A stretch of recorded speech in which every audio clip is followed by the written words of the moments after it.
नमोऽस्तुते। नमस्ते गरुडारूढे डोलासुरभयङ्करी सर्वपापहरे देवी महालक्ष्मी नमोऽस्तुते।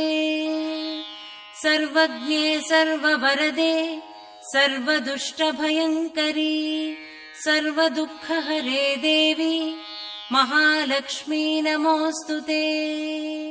सिद्धिबुद्धिप्रदे देवी भुक्तिमुक्तिप्रदायिनी मन्त्रमूर्ते सदा देवी महालक्ष्मी नमोऽस्तुते।